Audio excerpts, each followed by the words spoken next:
Averiguaremos. Entonces les decía, aparecen aquí unas curvas de distribución del peso al nacer. En la parte superior hay dos tipos de curvas que comparten el mismo promedio. Sin embargo, esta de abajo es más ancha, lo que significa que tiene una desviación estándar diferente.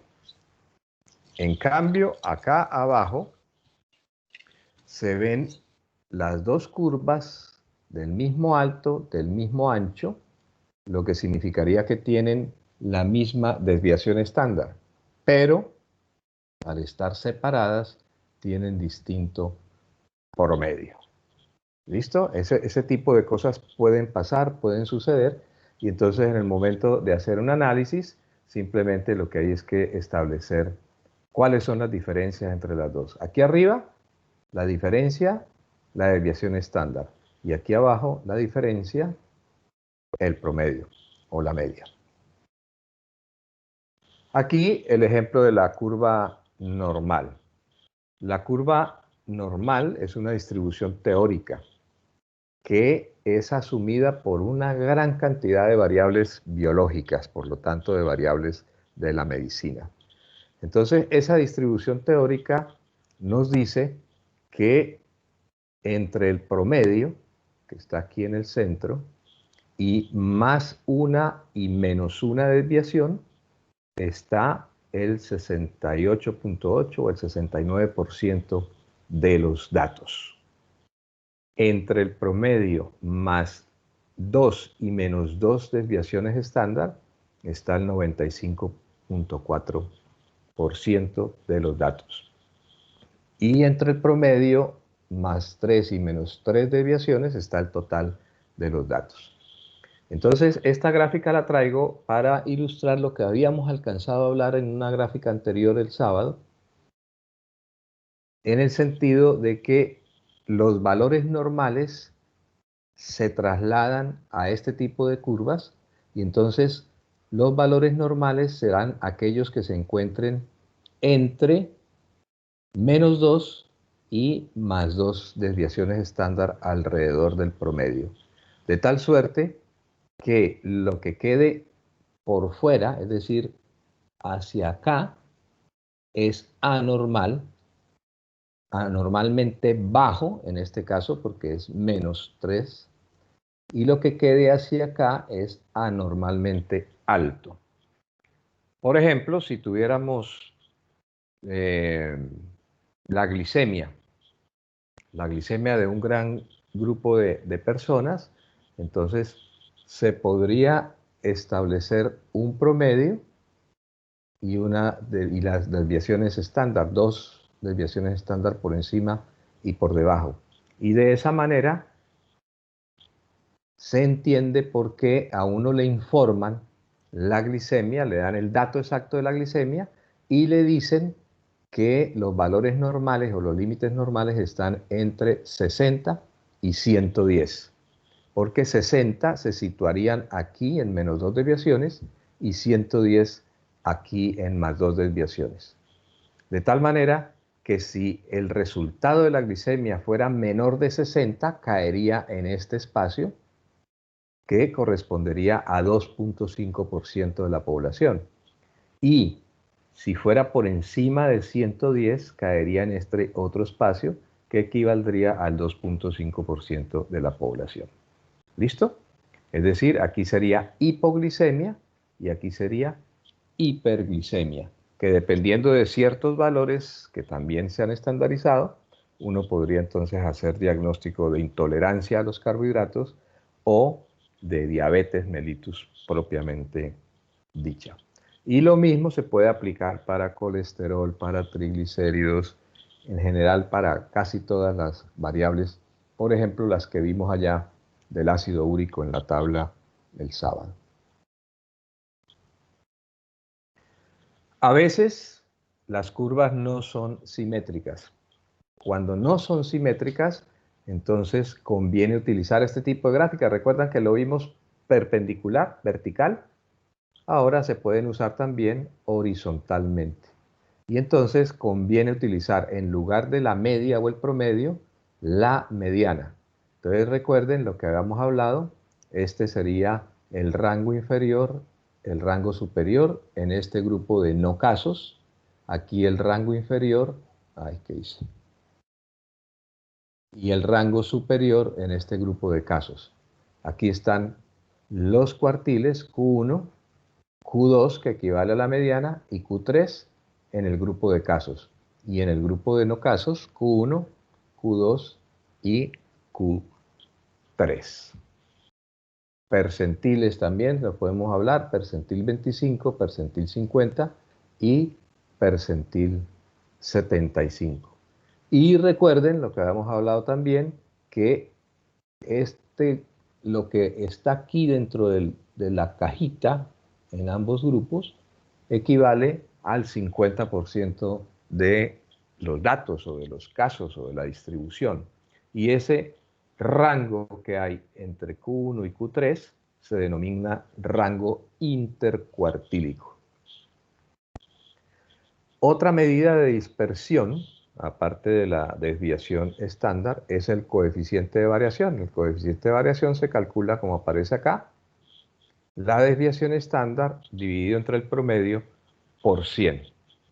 Y se interpreta entre más alto sea el coeficiente de variación, pues mayor dispersión de los datos o mayor heterogeneidad de los datos ocurre. Y viceversa, entre menor coeficiente de variación, y estamos hablando de menos de 25%, significa que los datos son más homogéneos. Es un razonamiento parecido al de la desviación estándar en general. Otra vez, la curva normal, aquí explicando más claramente el rango o intervalo intercuartílico, que siempre es entre Q1 y Q3. Repasando razones y proporciones, analicemos este cuadro a ver qué información podemos sacar de allí, a ver qué se les ocurre.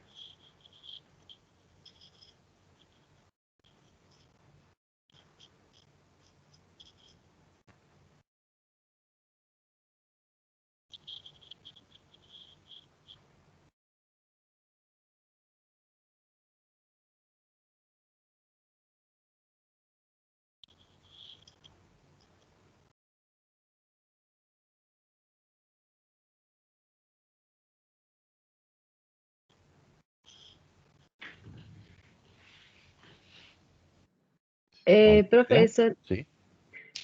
son los casos de SIDA perdón, eh, de 1982 a 1986 y podemos ver que como que va aumentando a partir de los años. ¿Qué más? A partir de 1997 empezaron a disminuir los casos. ¿Qué más?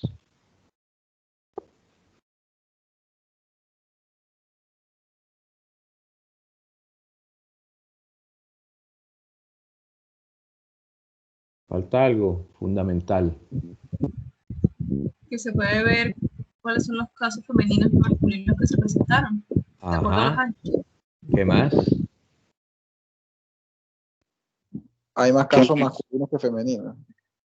Que al principio Ajá. de la medición Ajá. existían solo casos masculinos y al pasar el tiempo se fueron repartiendo entre el grupo femenino también. ¿Y qué más? En esa misma idea, en esa misma orden de ideas. Que La aumentaron razón los entre casos. hombre y mujer. Ajá. Por cada, por ejemplo, en 1987, por Sí. cada una mujer había 91 casos masculinos. Ajá. ¿Y aquí? En el 94. Pues por cada, sería razón hombre y mujer, por cada hombre serían 3.8 mujeres. No, al revés. Por cada Al mujer, revés. Ah, ok. 3.8 hombres. Si es que no alcancé a leer bien, qué pena.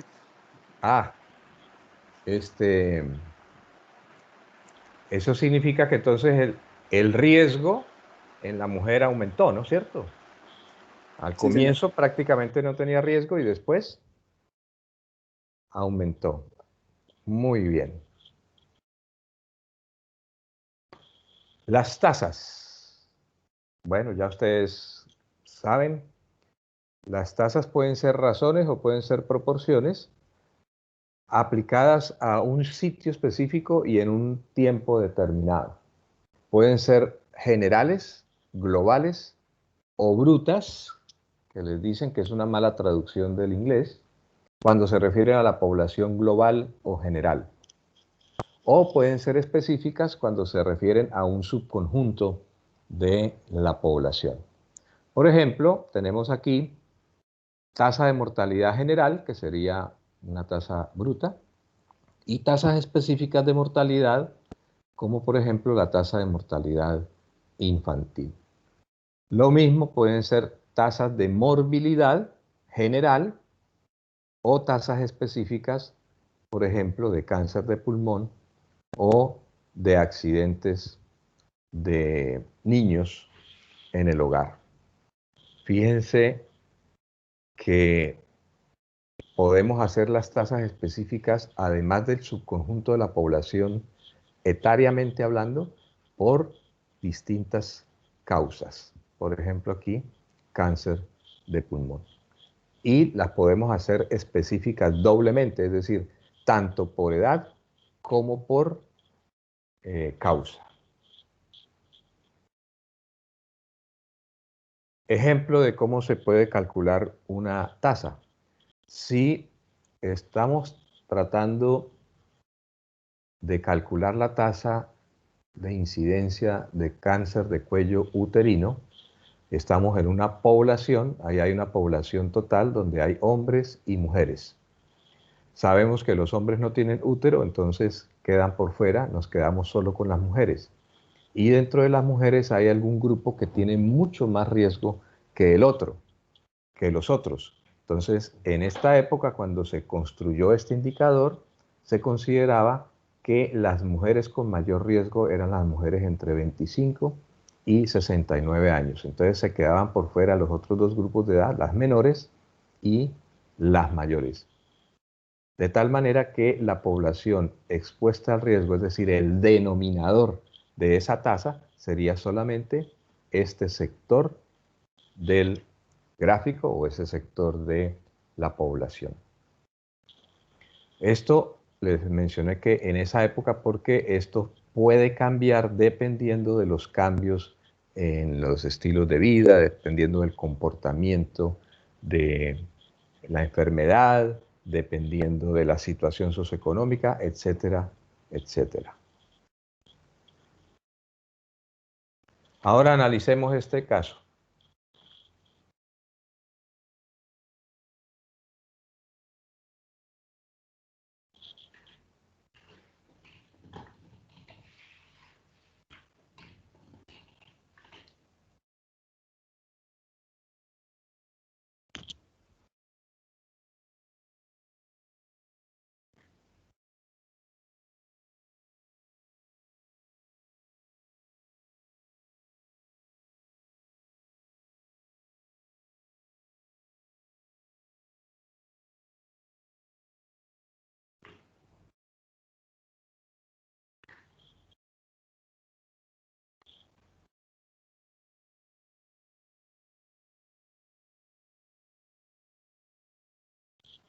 ¿Están de acuerdo con lo que el autor escribe?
¿Qué opinan? Sí, señor, de acuerdo con lo que dice el autor y también puede resaltar que después del 10º parto, también los porcentajes de alto peso al nacer pues son tan considerables como cuando son secundíparas. ¿Alguien tiene alguna posición diferente? Yo opino que los porcentajes, pues en el primer caso, de los 9 casos, es 7.5%. Sí, Ah, ok. Fue el detalle del cálculo. sí, ¿Algún señor. otro?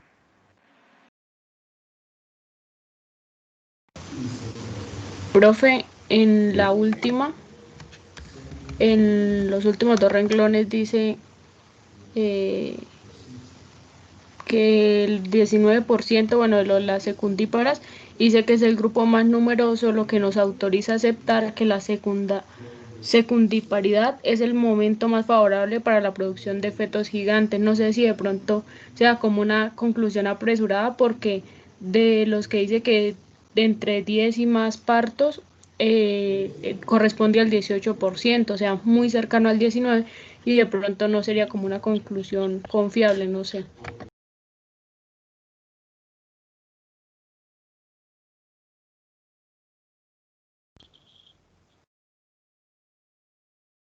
¿Recuerdan esto?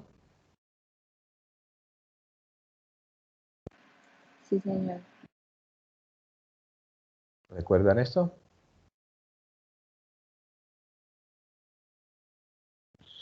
Las tasas pueden ser razones o proporciones, pero se refieren a una población específica en un sitio y en un tiempo determinado. ¿Ok? Esa población habitualmente se conoce como población de riesgo o población vulnerable, pero es población como tal. Si nosotros volvemos acá y miramos la tabla, vemos que estas son simplemente proporciones convertidas en porcentajes, pero no hay una población como tal. Por lo tanto, no tenemos un riesgo, en este caso hablando de la producción de fetos gigantes como tal. Simplemente nos describe que en el grupo de paridad de la madre de 2, el 19% fueron fetos gigantes y así sucesivamente, que incluso los de 10 más fueron 18%, pero no nos autoriza a pensar que el riesgo de secundiparidad genera fetos gigantes. Nos haría falta ahí la población de madres en cada uno de los grupos para poder calcular la tasa como tal. En consecuencia, lo que dice el autor sí es apresurado, pero no por la razón que expusieron ahora, sino porque no se conoce la población, no nos están dando la población de donde sacaron todos esos casos. ¿Correcto?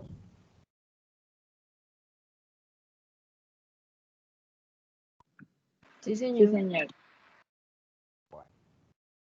Veamos aquí con otro ejemplo lo que acabamos de ver. Miren arriba, cantidad de casos reportados de tuberculosis por edad en Estados Unidos en el año 2002, en el CDC de Atlanta. Entonces miren, aquí están los casos, en el eje de las Y y en el eje de las X están los grupos de edad. Entonces, si uno ve estos grupos de edad, fácilmente puede decir que los casos de tuberculosis se dan en los mayores de 25 años en general y específicamente con mayor proporción o en mayor cantidad en el grupo de 25 a 44. Pero no puede decir uno que ese sea el grupo de mayor riesgo. ¿Por qué? Porque no sabemos la población como tal. Para corregir esa apreciación, entonces hacemos los cálculos con la población y miren la curva. ya son las tasas de incidencia de casos reportados de tuberculosis agrupadas por edad en Estados Unidos en la misma época. Miren cómo cambió la curva. ¿Qué podríamos decir entonces con esa nueva información o con esa nueva forma de hacer el cálculo?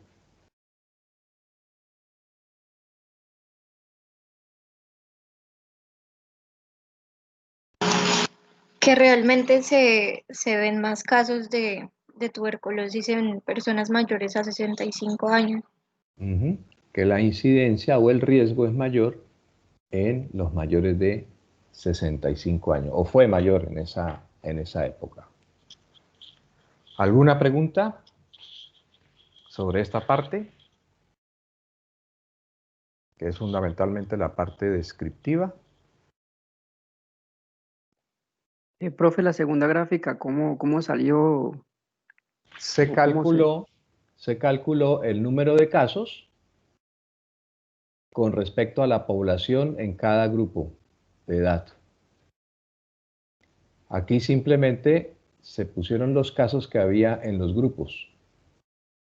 Aquí se calcularon los casos, sería arriba en el numerador sería el número de casos sobre la población de ese grupo. O sea, serían unas tasas de incidencia específicas por edad, por grupo de edad. Gracias, profe. Bueno, entonces lo que hemos visto hasta ahora, a grosso modo, ha sido 1. En epidemiología y en medicina usamos dos tipos de cifras, unas cifras absolutas y unas cifras relativas. Las cifras relativas las usamos para efectos de poder comparar con otras situaciones, otras ciudades, otras poblaciones, otros tiempos. Las cifras relativas son las razones, las proporciones y las tasas. Las razones son fracciones en donde el numerador no está contenido en el denominador. Las proporciones son fracciones donde el numerador sí está contenido en el denominador. Las tasas pueden ser razones o proporciones en relación con una población en un sitio y en un tiempo determinado. Y muchas de las tasas pueden medir el riesgo, porque generalmente se calculan con base en la población vulnerable o en la población que está expuesta al riesgo. Para enfrentarse a conjuntos de datos, utilizamos un método que es el método estadístico, es la sistemática. Y eso implica 7 grandes pasos. El primer paso es identificar el nivel de medición, cualitativo o cuantitativo. El segundo paso, el tipo de escala, nominal, ordinal, de intervalo o de razón. El tercer paso, ordenar los datos según el criterio de semejanza si los datos son cualitativos. Según el orden creciente si los datos son cuantitativos. El cuarto paso es agrupar los datos. El quinto paso es tabularlos o elaborar tablas o cuadros estadísticos. El sexto paso es graficarlos. Y el séptimo paso es calcular las medidas de resumen, que son de dos tipos. Medidas de tendencia central como la moda, la mediana y la media. Y las medidas de variabilidad o de dispersión como la desviación estándar, la varianza, los rangos, los cuantiles y el coeficiente de variación. ¿Listo? Eso es, en resumen, lo que hemos hecho hasta ahora. Recuerdan que en una de las transparencias habíamos visto aquí. Hasta aquí hemos estado hablando ahora. Y hoy vamos a empezar el análisis bivariado y lo vamos a continuar la semana entrante. ¿Cuál análisis bivariado vamos a hacer? Vamos a comparar dos variables cuantitativas. Dos variables cuantitativas. Para las variables cuantitativas usamos dos técnicas, las técnicas de correlación y las técnicas de regresión. Y la semana entrante vamos a hacer el análisis bivariado para dos variables cualitativas Y para eso vamos a utilizar la tabla de contingencia de 2×2. Habíamos hablado la semana pasada que las técnicas de análisis multivariado, que también se usan en epidemiología, no son objeto de este curso y pertenecen más al ámbito de los especialistas. ¿Listo? Entonces, vámonos con las técnicas de regresión y correlación.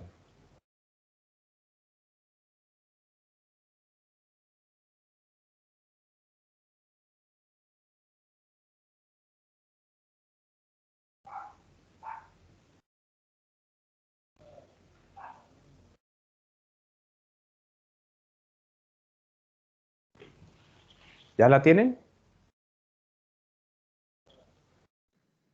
No, señor. ¿Qué será?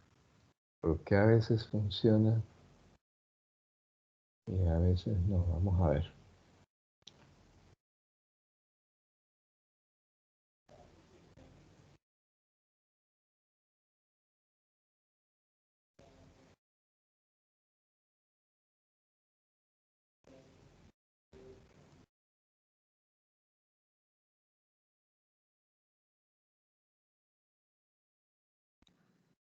Ahora sí.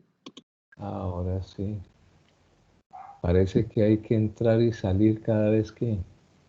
Sí, ahí está. Ahí está.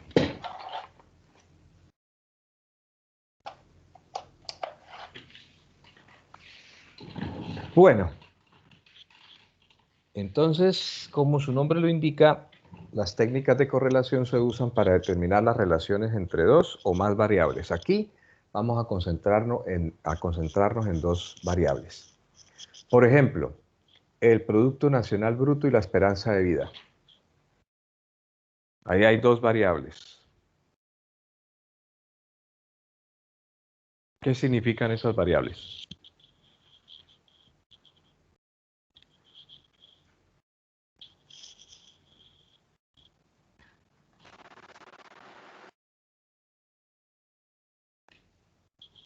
El Producto Nacional Bruto, por ejemplo, ¿qué es?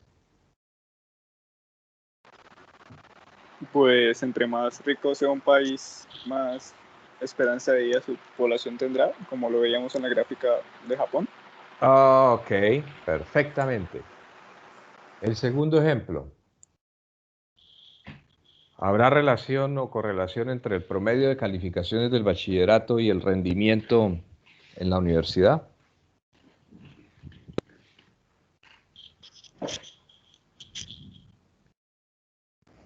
Yo creería que cabe la posibilidad de que sí, como cabe la posibilidad de que no, profe. Claro, claro. En medicina y en epidemiología no hay certezas, ¿no? Hay es probabilidades. La pregunta es si esa probabilidad es mayor hacia un lado que hacia el otro. En este caso, por ejemplo, ¿será más probable que un buen promedio de calificaciones esté relacionado con un buen rendimiento académico? ¿O será lo contrario? Lo contrario, profe, un buen rendimiento pues se ve reflejado con las calificaciones. Ok, listo. En ese sentido, entonces, es el asunto, ¿no? Claro, existe la opción y existe la probabilidad, y de hecho ocurre eso, que haya muy malas calificaciones en el bachillerato y que el rendimiento en la universidad sea muy bueno, y al revés, muy buenas calificaciones en bachillerato y el rendimiento en la universidad muy malo. Pero eso no es lo más frecuente, eso no es lo más probable. ¿Listo? Siguiente. Bueno, ustedes no vieron, pero ustedes, el ingreso de ustedes fue con examen o fue con el ICFES? Con Con ICFES. Con el ICFES. ICFES. ¿Creen que hay alguna relación entre la nota del ICFES, que fue el criterio para ingresar, y el rendimiento académico en la carrera? No. No, profe, no creo. O sea, ustedes No, profe. ¿Ustedes tuvieron malos ICFES y les está yendo bien, por ejemplo? ¿O al revés, tuvieron buenos ICFES y no les está yendo bien? Sí, profe. ¿Qué? ¿Lo último qué es? Lo primero, profe. ¿Tuvieron malos ICFES y les está yendo bien? Sí, sí, señor. Sí, señor. ¿Verdad? Increíble. Bueno, veamos la siguiente. Padres inteligentes tienen hijos inteligentes.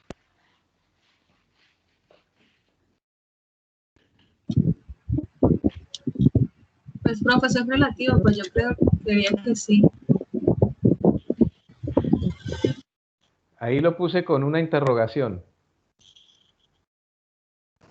Pues las posibilidades, mirándolo desde el punto genético, serían bastante amplias, pero como decimos, es una probabilidad solamente.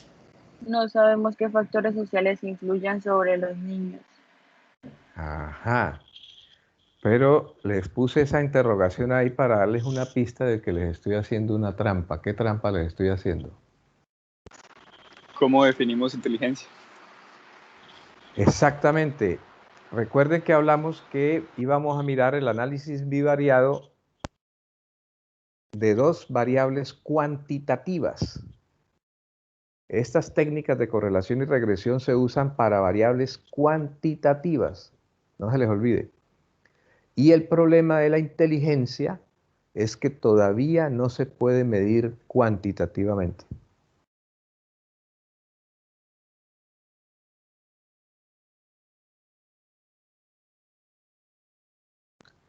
Por lo tanto, las técnicas de correlación y regresión no se pueden usar en ese ejemplo de variables que incluyen la inteligencia. Miremos la otra. Nivel socioeconómico y reincidencia en el delito.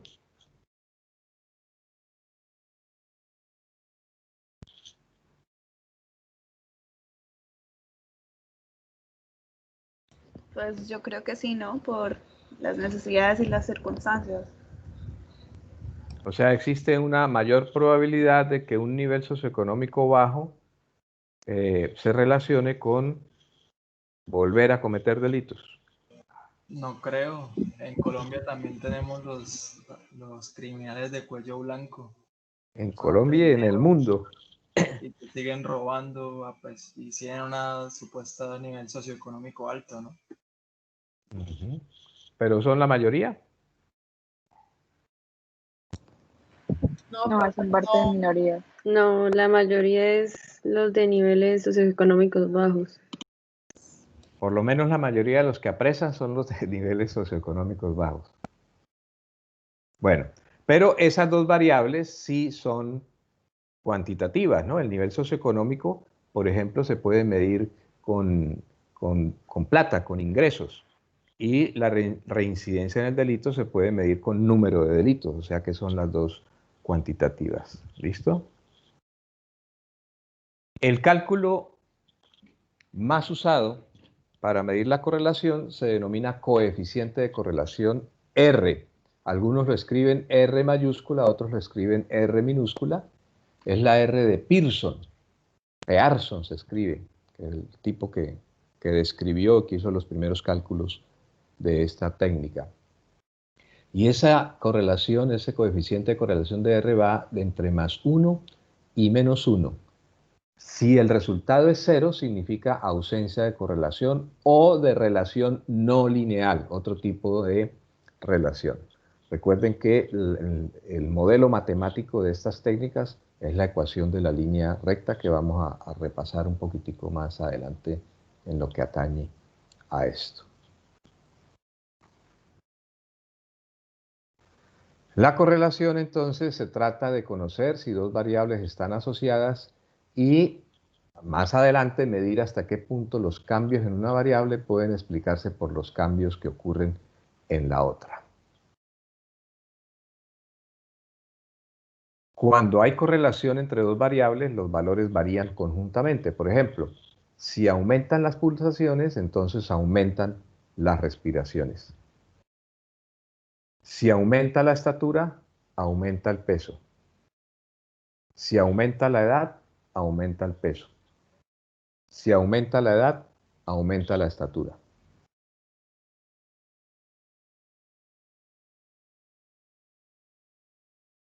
¿Sí? ¿No dicen nada? Pues hasta cierto punto los últimos periodos. Hasta cierta edad, ¿no es cierto? ¿Hasta qué edad deja uno de crecer? Por ejemplo, para el último ejemplo. En condiciones 21. normales, pues. 21 años en hombres, 18 en mujeres. Más o menos, ¿no es cierto? Entonces, la última relación sí es cierta hasta esa edad. ¿Listo? Esta.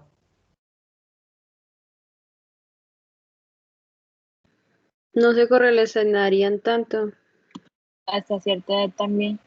Ajá, ustedes han oído Porque hablar. desde el nacimiento, o sea, el incremento del peso Sí.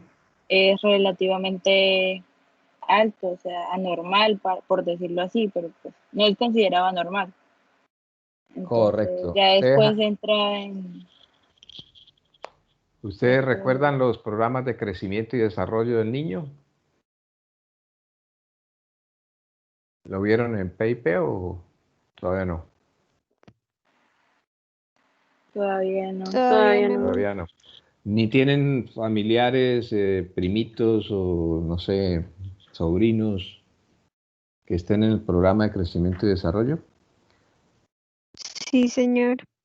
Generalmente ellos los llevan periódicamente a que los vea el médico, el que los vea la enfermera, los pesan y los tallan y llevan una cuadrícula, como un boletín, como un carné, en donde van registrando los progresos, tanto en estatura como en peso de los niños por un lado y de las niñas por el otro. Es una cuadrícula y le dicen, no, el niño o la niña están dentro del camino de la salud, es decir, están dentro de la normalidad para su edad. Eso es una forma de aplicar este tipo de cosas en epidemiología y en medicina específicamente. El diagrama más utilizado para este tipo de técnicas de correlación y regresión es el diagrama de dispersión.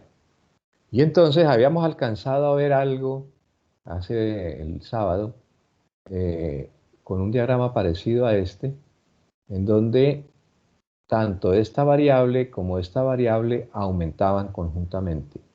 Y al aumentar conjuntamente y uno trazar una línea por aquí, por la mitad, entonces uno se daba cuenta de la tendencia, ¿no? De la inclinación. Y uno podía pensar que al calcular el coeficiente R, entonces tendería a más 1. Mientras que en este ejemplo, mientras una variable aumenta, la otra disminuye. Por lo tanto, al calcular el coeficiente R sería negativo. Es una relación lineal negativa. Y aquí hay otros tipos de relaciones, pero esta igual sigue siendo positiva, esta sigue siendo negativa. En esta, una relación que no tiene nada que ver con la línea recta, es decir, deben ser variables a las que no se les puede aplicar esta técnica. Y finalmente, cuando no hay posibilidad de trazar ahí nada, porque hay una gran dispersión para todos lados, entonces uno puede pensar que al calcular aquí el R sería cercano a 0, si no es 0 propiamente dicho. ¿Listo? Entonces, este sería ejemplo de R tendiente a más 1, R tendiente a menos 1 y este R igual a 0. Ya acabamos de ver esto. Cuando uno eleva al cuadrado el coeficiente R, obtiene otro coeficiente que se llama coeficiente de determinación. Y ese coeficiente de determinación significa el porcentaje o la proporción de cambio que se explica en una variable por el cambio que ocurre en la otra variable. La interpretación del R, hay varias interpretaciones, aquí les traigo como 5. Esta es una de las más conocidas de este autor, Colton, que dice que si el valor de R está entre 0 a 0,24, implica que no existe correlación entre las variables. Si está de 0,25 a 0,49, implica una correlación baja a moderada. De 0,50 a 0,74, moderada a buena, y mayor de 0,75, muy buena a excelente correlación. Y así como aquí están en valores positivos, exactamente igual se puede interpretar en correlaciones negativas. Aquí gráficamente, ¿cómo se puede interpretar el R? Entonces, 0 significa ninguna correlación. En esta interpretación, de 0 a menos 0,50, débil, menos 0,50 moderada, y de menos 0,50 a menos 1 intensa, y similar en el sentido de la correlación positiva.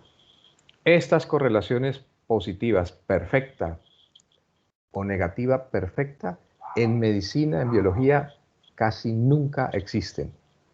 Pueden estar en los valores intermedios, como por acá.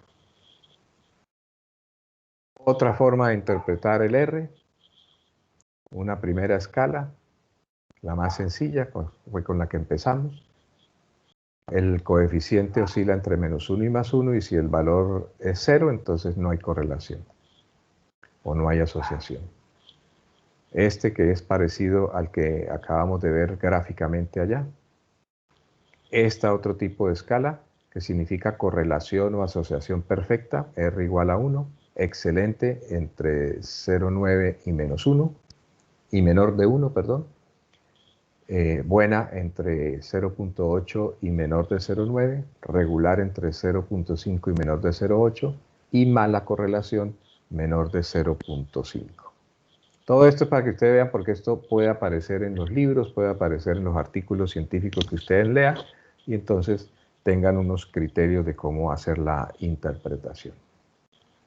Otra escala, entonces de 0 a 0,25 escasa correlación o nula, de 0,26 a 0,50 débil, de 0,51 a 0,75 en moderada fuerte, de 0,76 a 1 entre fuerte y perfecta. Y otra que aparece aquí, no en términos de correlación, sino en términos de asociación, pero que para efectos prácticos tiene una significación similar. Aquí está un ejemplo de correlación en un gráfico de puntos. Aquí se comparan esta variable, que es la potencia de un motor de un carro, y esta el consumo. ¿Qué opinan de esa gráfica?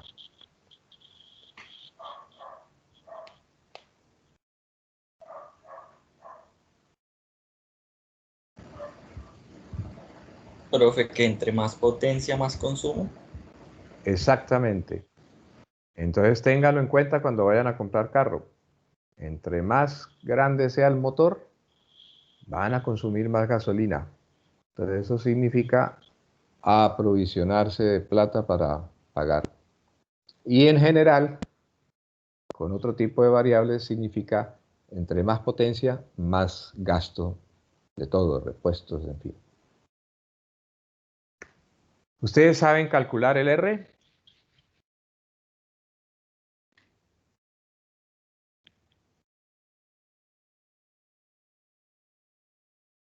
¿Aló? ¿Se fueron? No, señor. ¿Con la calculadora? ¿Ustedes tienen la calculadora por ahí a la mano? Sí, señor. Sí, señor. ¿Cuál? Sí, ¿La señor. 350 o la 82? 350. 350, 82. 80. Ah, esas perfectas. Esas son mejores que una que tengo yo por aquí, que es la 570. Bueno, ustedes tienen que primero borrar todo para evitar que tengan problemas con la memoria, ¿no? Porque las calculadoras guardan en la memoria una cantidad de información y después uno hace los cálculos y tienen en cuenta todo. Entonces, después de encender la calculadora, ustedes deberían borrar todo. En el caso de esta calculadora que tengo aquí a la mano, se borra con Shift Clear, CLR. No sé cómo se borra en el caso de ustedes. Y aquí me aparece All, todo, en inglés, con el número 3, le doy al 3, Reset All, y le doy igual, y listo. ¿Ustedes borraron ya lo suyo? Listo, profe. Listo. Después se van al modo.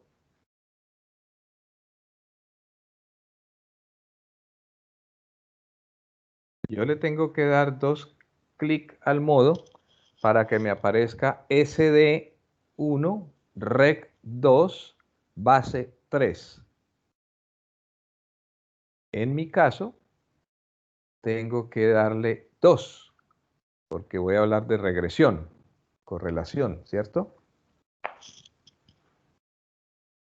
Entonces, cuando le doy 2, me aparece la opción Lin 1, Log 2, X 3. Como estamos hablando de regresión lineal, entonces le doy Lin 1.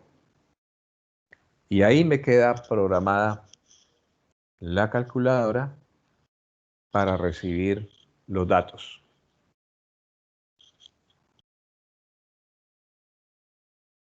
¿Cómo les fue?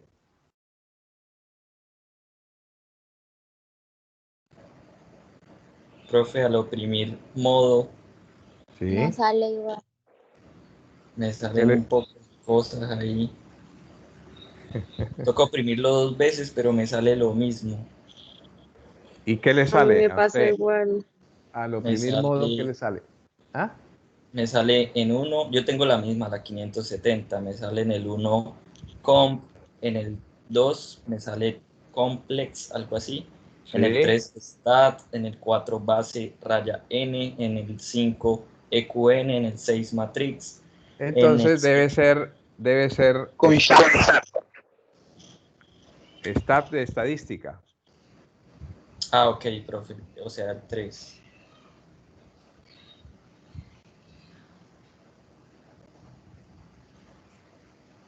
¿Listo? Sí, y ahora sale otras opciones. ¿Qué sale? Opciones. En la primera dice 1 menos bar.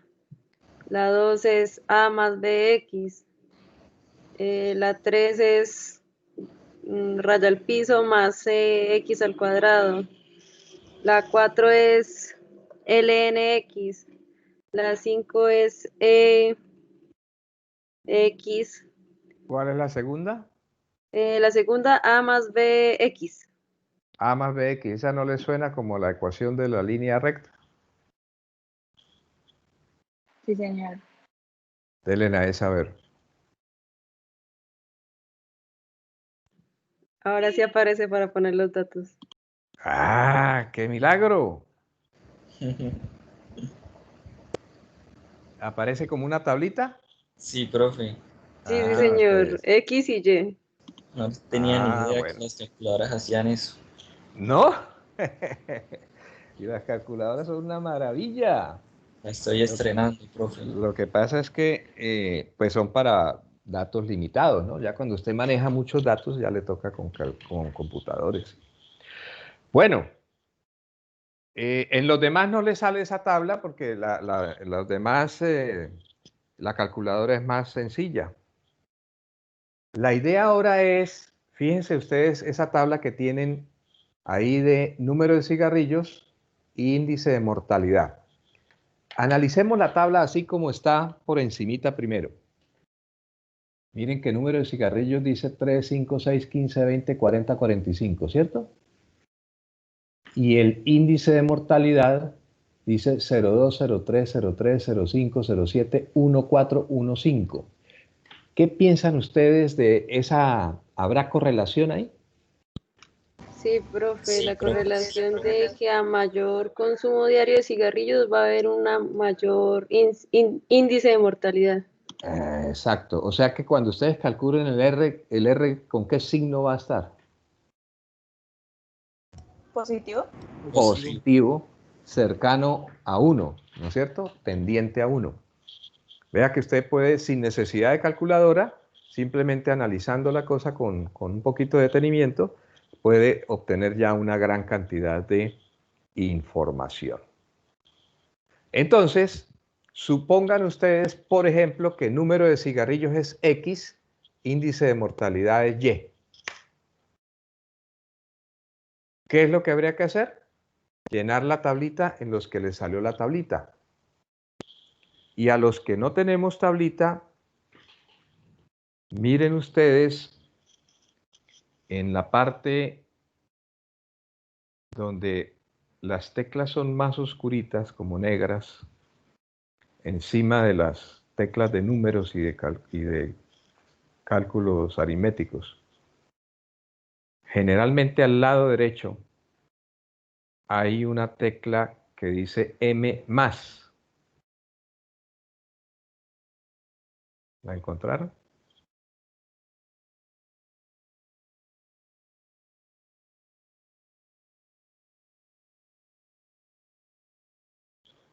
¿Aló? Sí, sí, señor, yo sí la encontré. Y al lado de esa tecla hay una tecla con una coma.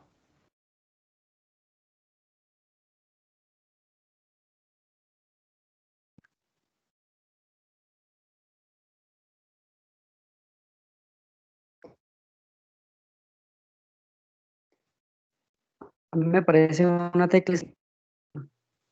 ¿Perdón?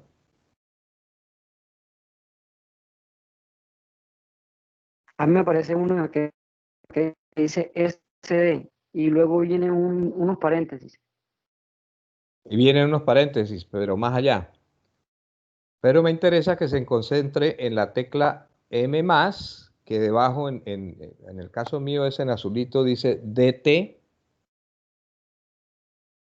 que es data, y al lado está la tecla con una coma.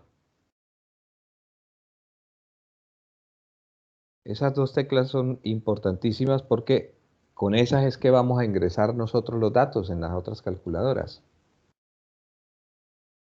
¿Cómo tendríamos que hacerlo? Por ejemplo, tenemos ahí 3, entonces, coma, la tecla esa que está ahí, coma, 0.2 M+. ¿Qué pasa cuando hacen eso?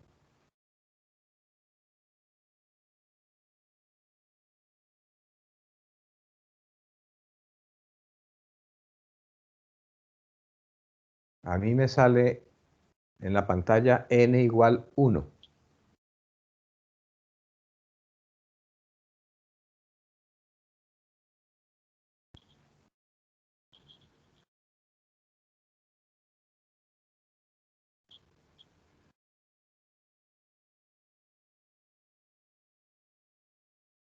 ¿Aló?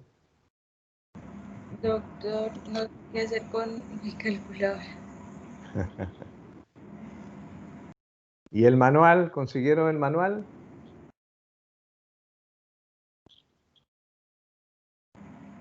No, ahí está.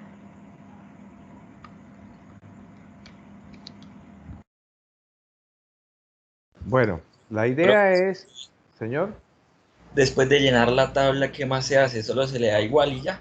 espere tantico, Ah, listo, listo, profe. espere un segundito a ver qué pasa con los demás.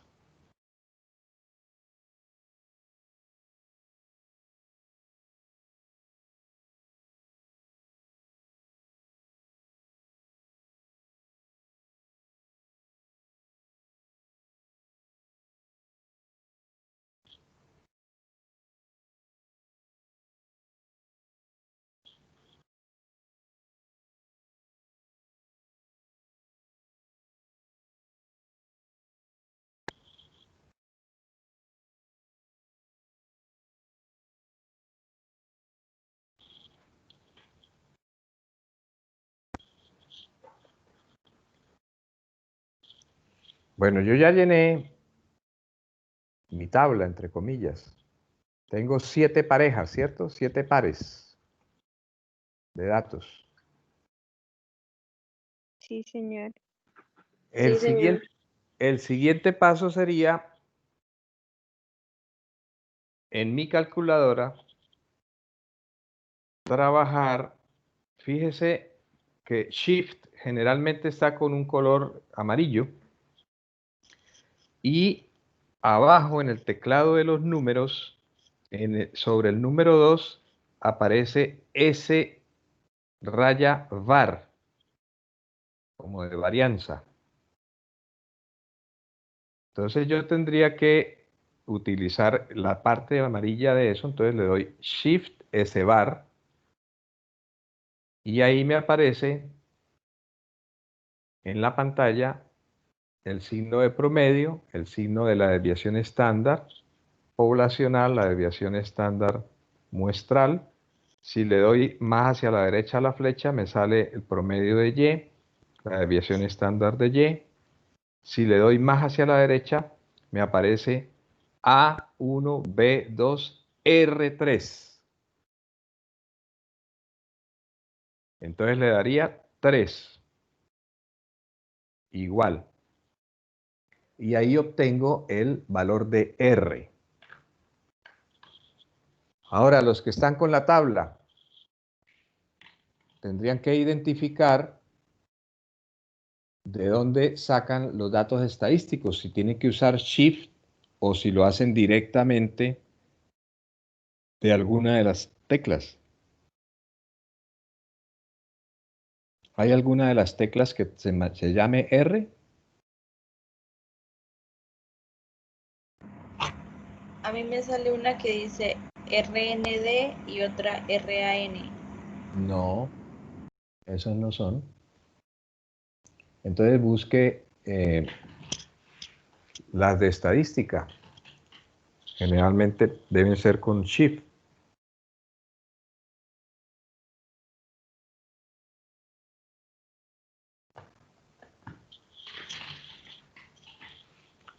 Si no, nos va a tocar buscar un tutorial en YouTube. Yo no encontré la tecla. ¿Cuál? ¿Bar o RAR lo que estamos diciendo? Ese bar. Ese bar no, profe.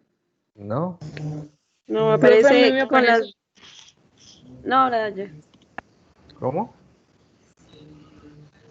Profe, Me uno aparece bar una que puede está funcionar. STAT y si le uno ahí le dice que type, data y edit. No. Yo me Ese metí bar. por ese lado y le di tipo y salen unas opciones. Ajá.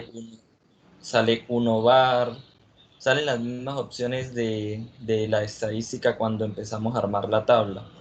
Ok. Uno bar, A más BX, todas esas. Eso, dele con la flechita hasta encontrar la R.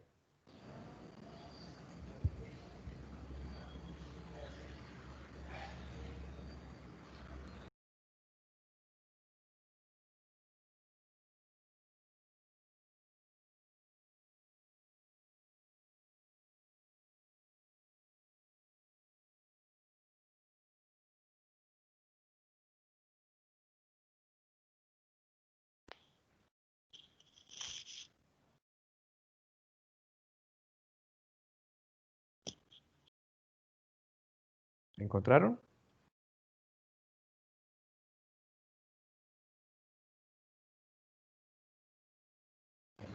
No, profe, la verdad no. No, profe, Pues a mí me tampoco. dio 098. 0997. Yo le di ahí donde decía Claudia, STAT, y ahí sale la opción bar, me sale la opción 5. Y ahí aparece la R. Bueno, podemos hacer una cosa. Yo trato de escribir un poco las instrucciones. Claro que las hago sobre esta calculadora. Y se las mando para ver ustedes cómo la logran traducir o la logran acomodar a sus respectivas calculadoras. ¿Les parece? Y por ahora avanzamos en la parte teórica. Listo, Sí, profe, profe, por perfecto. favor. Bueno, Listo, profe.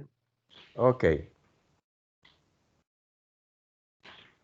Cuando las variables están correlacionadas y ya sabemos que están correlacionadas, por ejemplo, como esas que acabamos de ver, entonces el siguiente paso es aplicar las técnicas de regresión, que no es otra cosa que tratar de predecir, bueno, si cambia la variable en tanto, esta x, en cuánto va a cambiar la otra variable.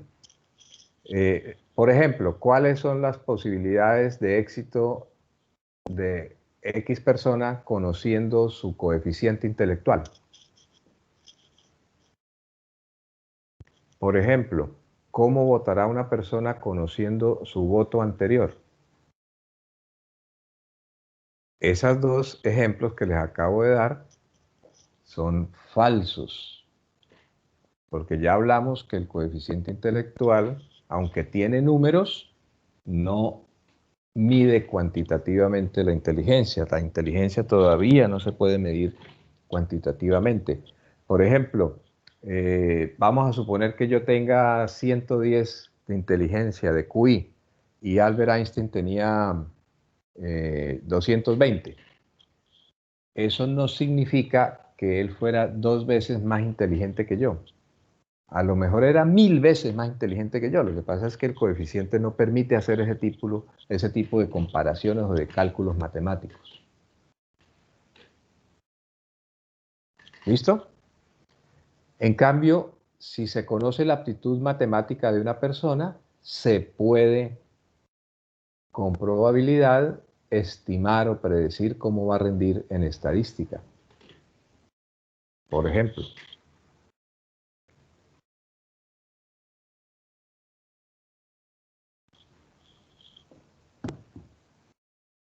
Pero bueno, lo importante aquí es, como les acabo de decir, que para hacer el cálculo de regresión o de predicción, las variables tienen que estar correlacionadas. Lo que quiere decir que si ustedes hacen un cálculo de R y el R es 0, entonces no sigan, porque esas variables no están correlacionadas, entonces no hay que hacer ningún intento, no vamos a dar con nada haciéndole técnicas de regresión. Todo esto se basa en la ecuación de la línea recta, que la escriben de distinta manera. Algunos dicen y es igual a más b por x. Otros escriben y es igual a mx más n. De todas formas, y resulta ser la variable dependiente y x la variable independiente. A y b son factores derivados de la ecuación matemática de la recta. Y lo que se trata es de predecir el valor de una variable, que en este caso se llama y, a través del valor de otra variable conocida como x. Y aquí tenemos entonces la gráfica que explica matemáticamente el modelo, ¿no? Entonces y igual a más bx. Aquí está a, que es fundamentalmente el sitio de intersección de la línea con el eje de las ordenadas, si se prolongara, y B, la pendiente, la inclinación. En este caso, si se calculara un valor, un coeficiente R, pues un R casi perfecto, tendiente a 1. Esta es la forma como matemáticamente se podría leer esa ecuación. El resultado que se predice es igual a la intersección más la pendiente por el valor del predictor. Todos esos cálculos son relativamente simples y se hacen con el computador o con la calculadora. En medicina el valor de A nunca se calcula.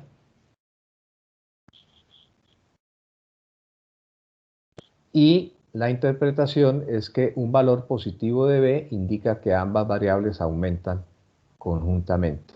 Un valor negativo de B indica que al aumentar X se disminuye Y.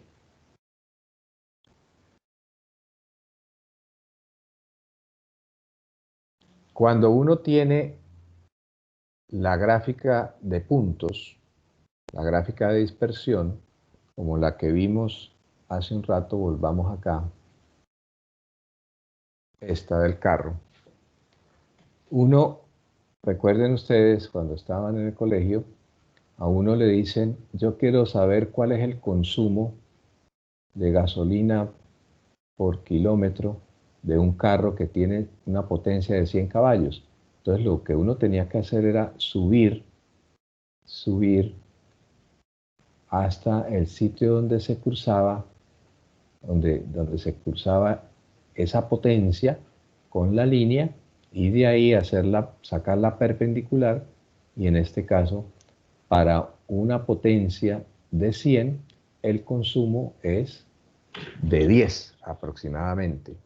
Para una potencia de 200, el consumo, sacando la perpendicular acá, sería de 20 aproximadamente, ¿no? Eso, digamos, a ojo de pájaro, ahí por encima.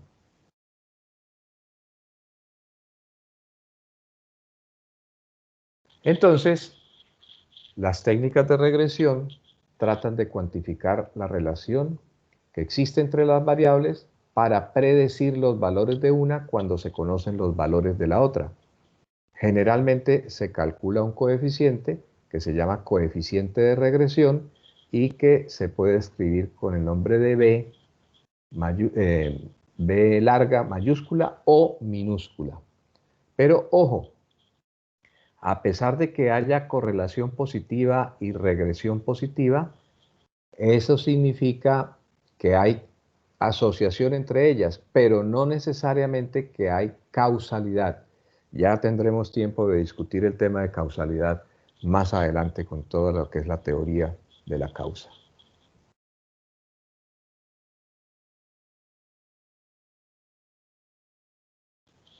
Veamos algunos ejemplos de cómo estas técnicas pueden ayudar directamente en medicina. Analicen esta gráfica y me cuentan qué se les ocurre.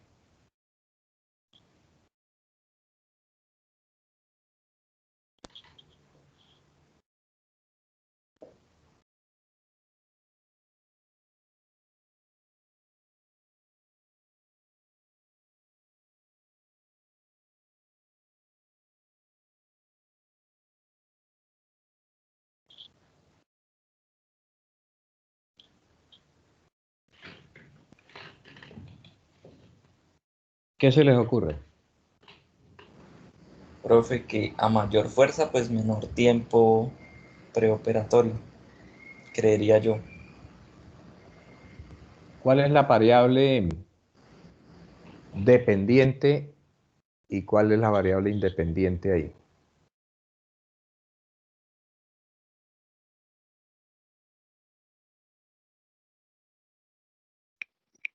La independiente del tiempo, ¿sí? El tiempo preoperatorio. Ok. Y la dependiente, dependiente? la fuerza muscular. Ok. Entonces, con esa precisión, volvamos. ¿Cómo interpretamos esa gráfica? Que a mayor tiempo pues disminuye la fuerza muscular, por así decirlo. Ok, entonces estamos hablando aquí de un problema muscular y de una cirugía.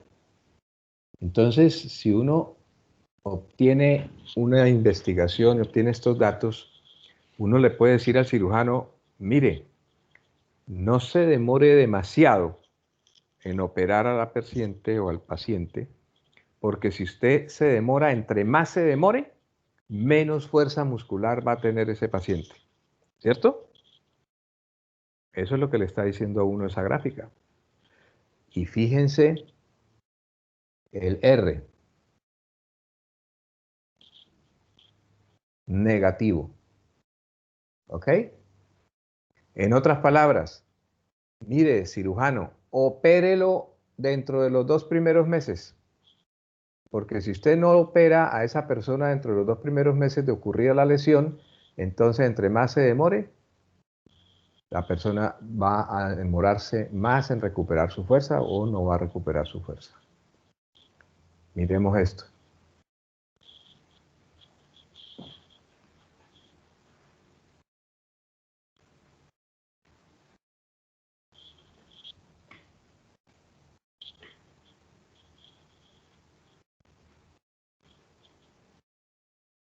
¿Qué opinan de esa?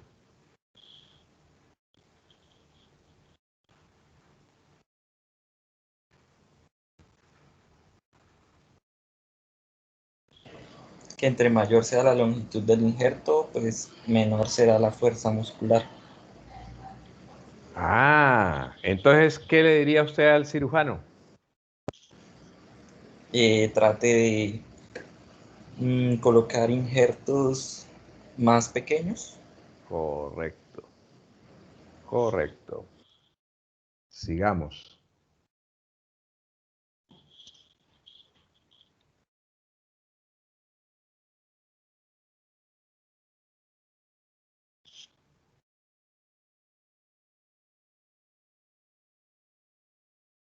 ¿Qué dice esta? Que a mayor número de injertos, mayor fuerza muscular. Está relacionada con la anterior, ¿no es cierto? Claro, si los Sí, injertos son señor. más pequeños, entonces se necesita mayor número de injertos. Tiene lógica, tiene sentido. Y aquí,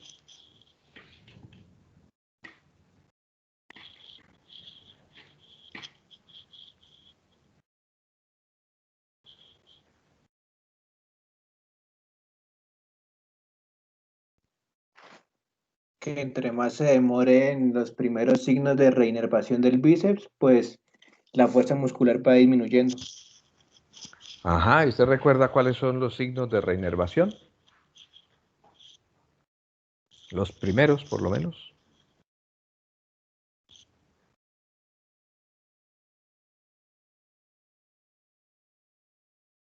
No sé si sea uno, profe, pero podría ser el tono muscular. Bueno, generalmente cuando hay lesiones como las que estamos viendo de los músculos, también hay lesiones de los vasos, también hay lesiones de los nervios. Y el mismo acto quirúrgico genera lesiones. A veces son micro, pero hay lesiones del tejido. Sin embargo, al terminar la cirugía y a partir de ese momento, entonces los tejidos intentan regenerarse. Entre ellos, el tejido nervioso.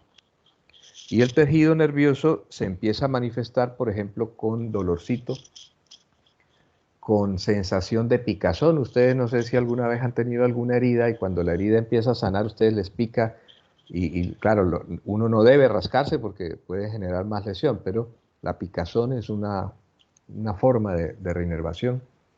Otra forma es las fasciculaciones. Por ejemplo, los músculos empiezan como a temblar, como a moverse, como a saltar. Y finalmente ya aparece el tono muscular y aparece la fuerza propiamente dicha.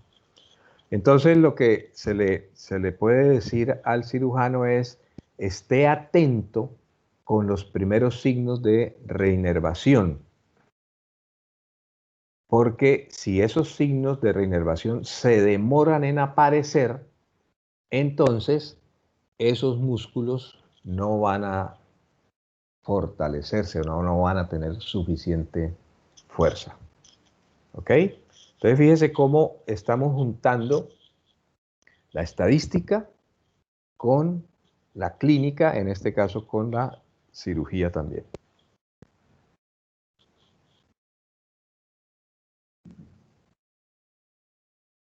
Esta como que ya la hemos visto, ¿no? Fuerza y tiempo preoperatorio. Ahora miremos esta. Analicemos esa curva.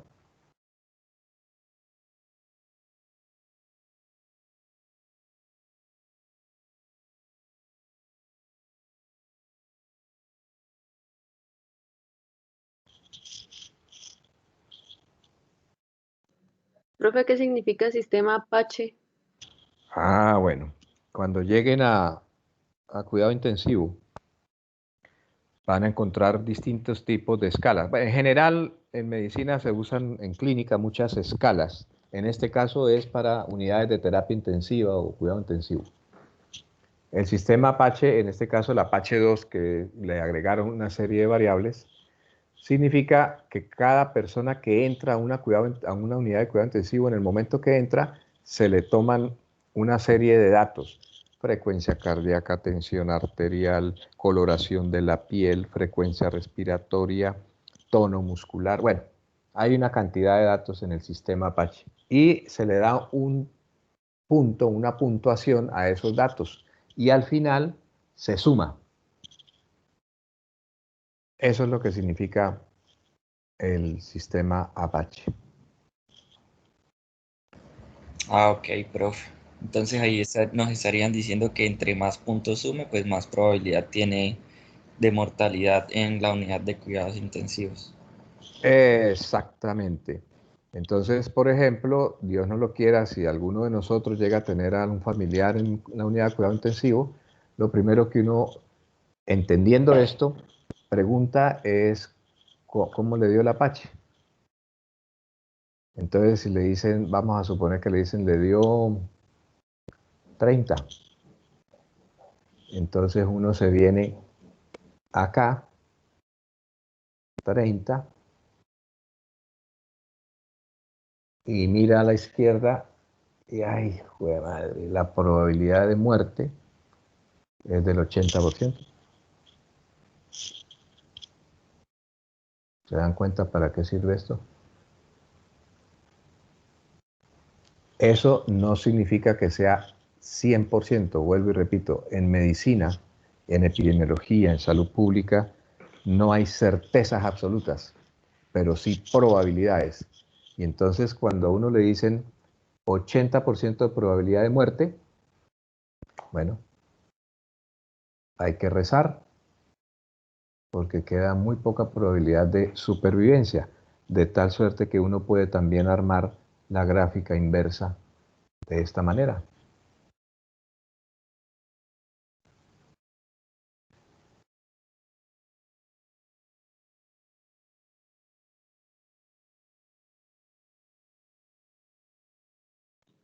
Ah, pues sería menor puntaje, sumatorio de puntos de Apache, mayor probabilidad de sobrevivir en UCI.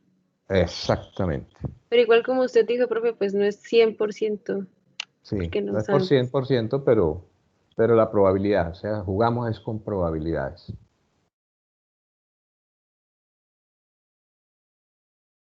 Tomen nota de este ejercicio.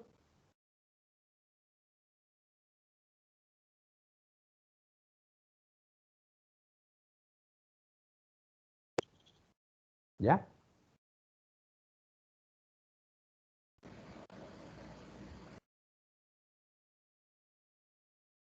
Y de este.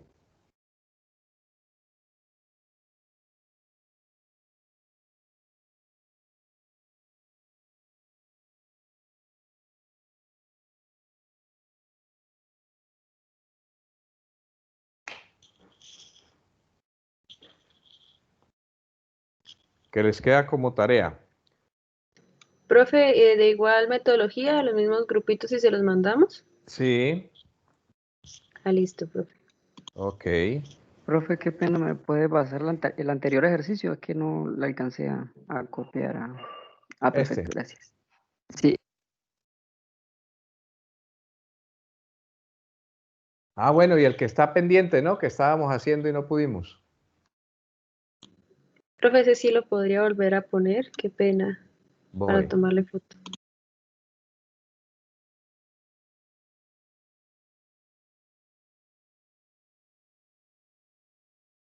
Ahí está.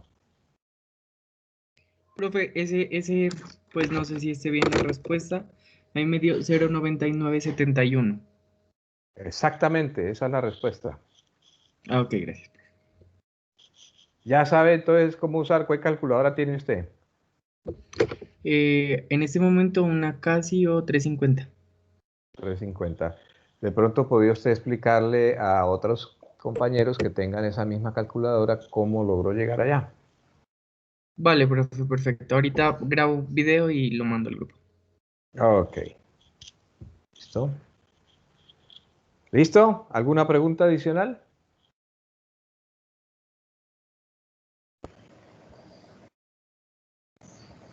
Por el momento no, profe. No, Ok. profe. Listo.